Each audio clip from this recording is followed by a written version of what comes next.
It was my first year. I was a freshman, and I knew I was only going to be there for 2 years. I was in a 2-year program, the physical therapy program, PTA, and but I wanted to make an impact.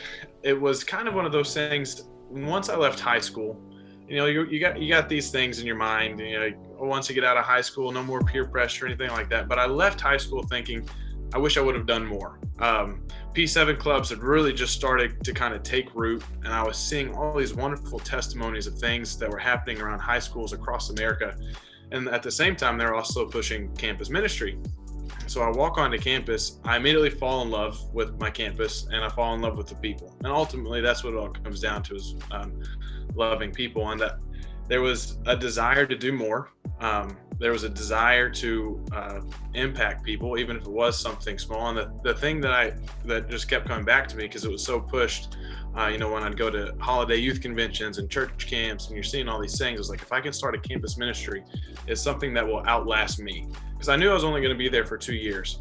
That was my plan from the beginning. I thought, if we can just get it going and get it started, it's something that's going to continue well past my time there. And at the time, I knew a few other people on campus of our faith, and I said, let's just do this. Like, let's start a campus ministry, because I knew at the onset, it is more than just like, oh, like, it's something I want to do. You have to build the Constitution. You have to get approved by the committee. So you have to go through this process of actually being recognized as a campus ministry. Now, of course, you can go start teaching Bible studies wherever you wanted, but I wanted to create something that, again, would last, something beyond just my time there.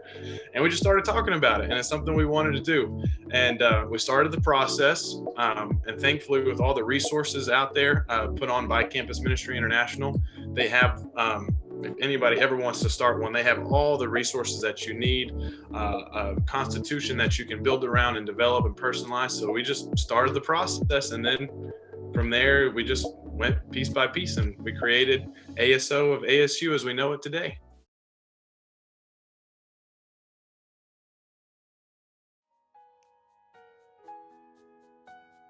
It comes down to a love for people and recognizing that campus ministry is its own field. It's a missions field, just like the foreign missions, just like North American missions, just like your city.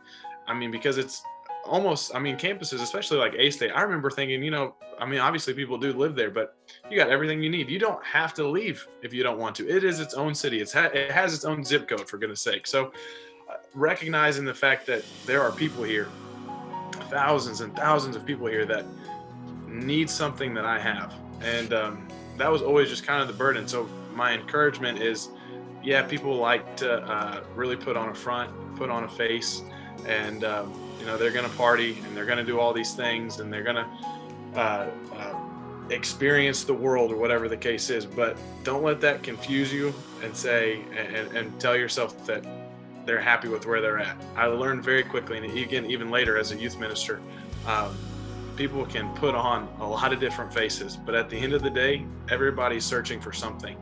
And what, obviously, in this world that's so dark right now, there's so much division, there's so much hatred, everything that's going on in our world and in our climate and in our culture.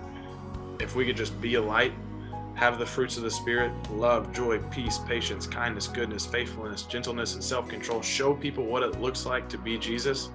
It's so captivating to be that example, to be a light. It is powerful, it is dynamic. And where we are right now, I just truly believe this for everything, not just campus ministry. We are so stationed and positioned in a place for incredible revival and seeing greater things than we've ever seen before. I believe that with everything in me. So all I want to do is just encourage everybody that's a part of campus ministry. Just be the light, just be who you are. That's really all there is. It's the heartbeat behind it, loving people, loving God, and give it your best.